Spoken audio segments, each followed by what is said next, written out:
All right, last question for the day, and it's another doozy, very wide open.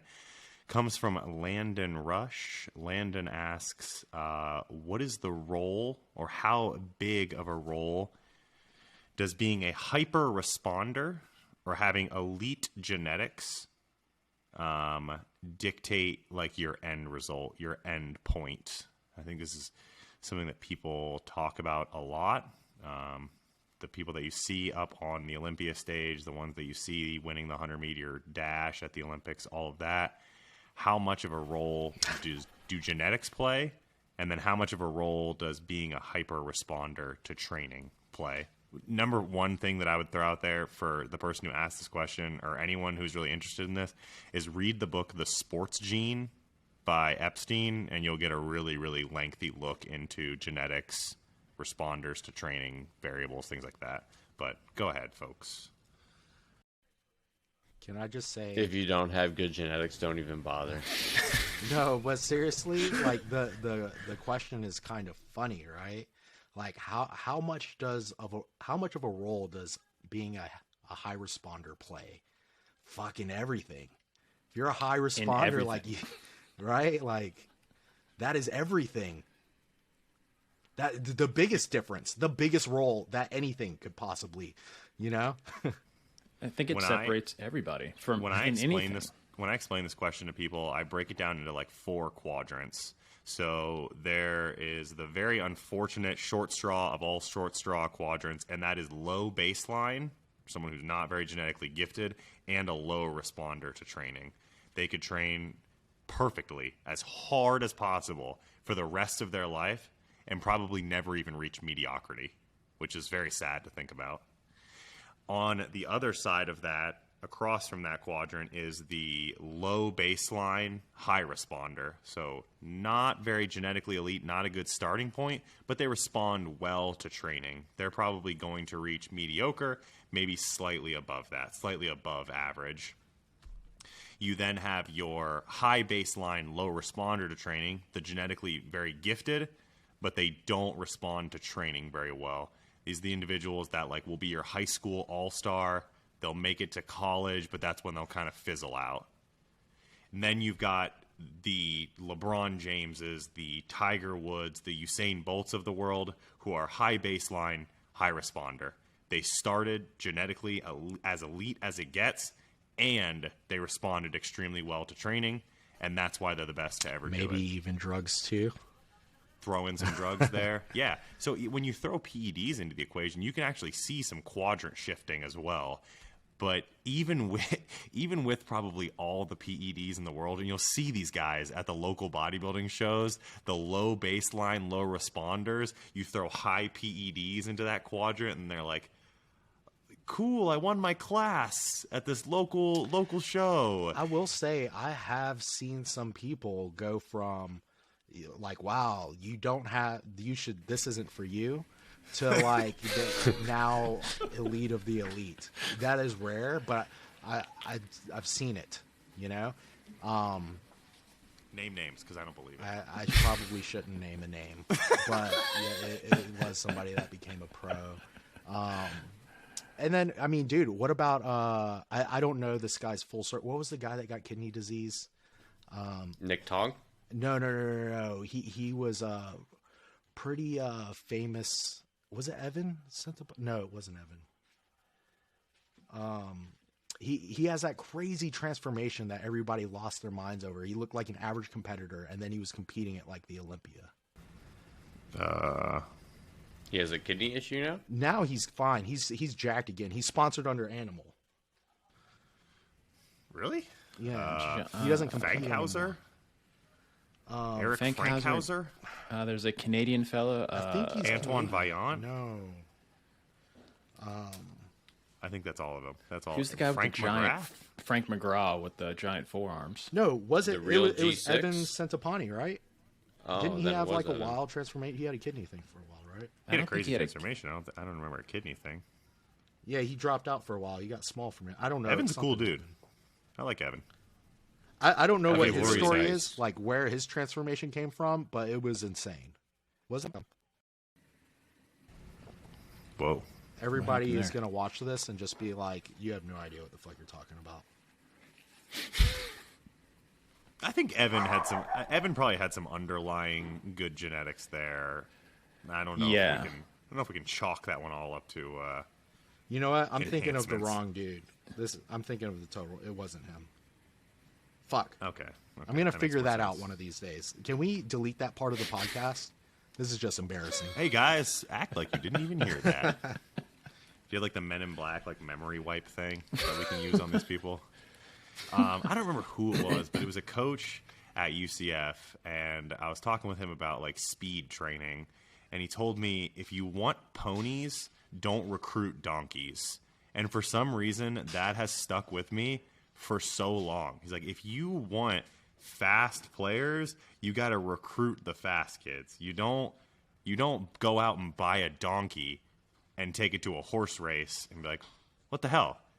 Why isn't my donkey over here, Joe Burrow? Why isn't he winning this race? Like that one, Burrow, donkey. Yeah, pretty good right there. It's like pretty nice. if you watch. So I mean, I've got a kid. And, Credit to Jimmy on that. So we watch. My kid's in soccer.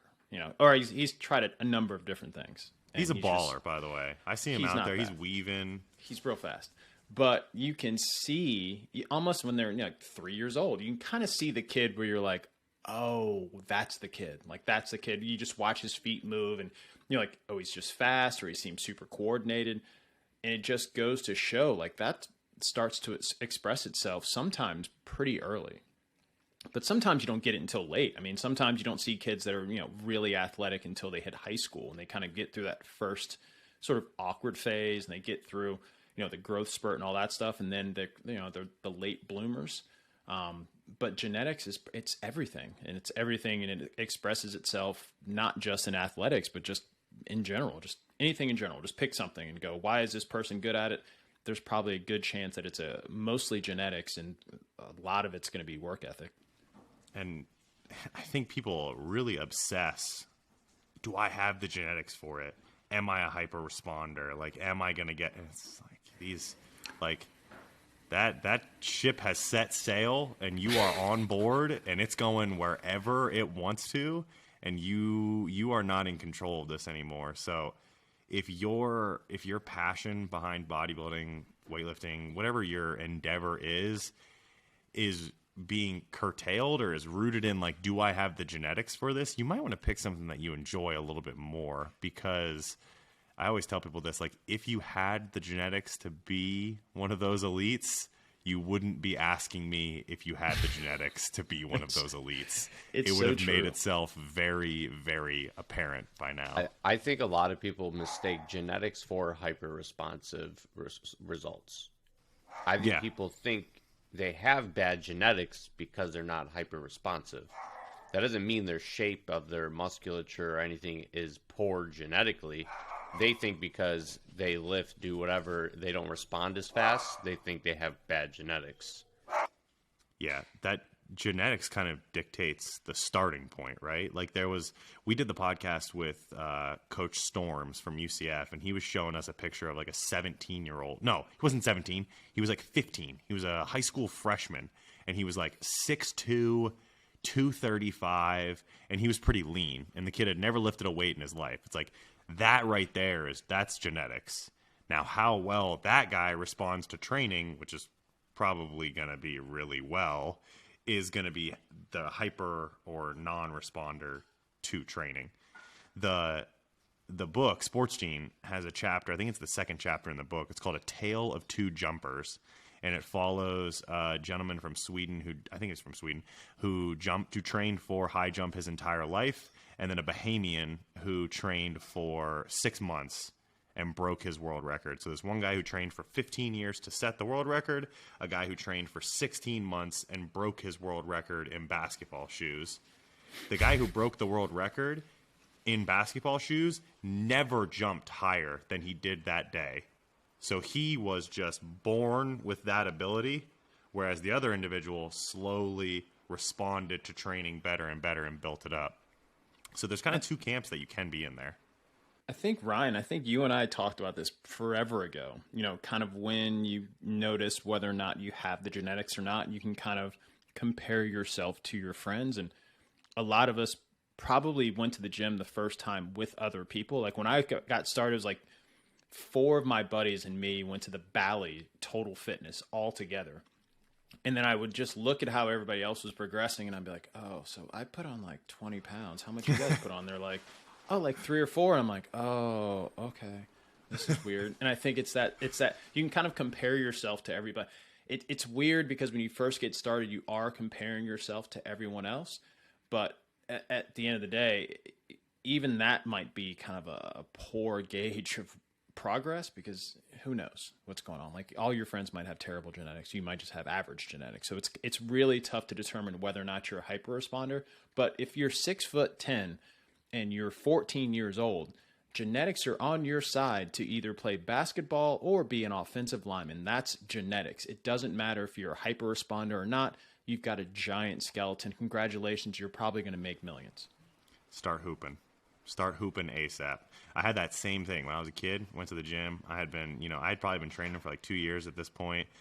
Shouldn't say kid. I think I was like 17 at the time. And I had a friend drop into the gym with me his first day ever, and I was like, oh, I'm a flex on him. And I pulled like a 355 deadlift, and he had never deadlifted before in his life. So I showed him what I thought at the time was the appropriate form, which, was horrible form. And he pulled like 385 or something, and I was like, oh, some people just got it a little bit different than I do. Some people... And I don't think... I think that honestly might have been his only day of lifting in his life. He was just like, all right, I win. I'm going to go home. I'm done with this. So I live with one of these weird people. And she competed one time, has ever competed one time, and won her pro card on her first shot out. So she won the novice, and this was, it's a drug tested show where they allow you to just walk in and get a pro card right off the bat. But she competed one time, got her pro card, beat a nice lady who at the time I would have been like, if she won, that would have been like, okay, that's cool. We got second. That's all right. Let's leave. So, she beats everybody and then never wants to do it again. She's like, oh, I'm good on that. So there's just these people out there. They're actually a bodybuilder's worst nightmare, because you've been training for a really long time. You get hyped up for this show. You're prepared for it. And somebody shows up that this is just the thing they were built to do. Yeah, and then I think, too, a lot of genetically blessed people rely way too much on it, and their work ethic is shit. That is very common. Like, I've experienced that with a lot of fucking genetically blessed people. And you just Isn't want that to going shake on right now? Like, With do you know what you could be? Isn't that going on right now with Keon, right?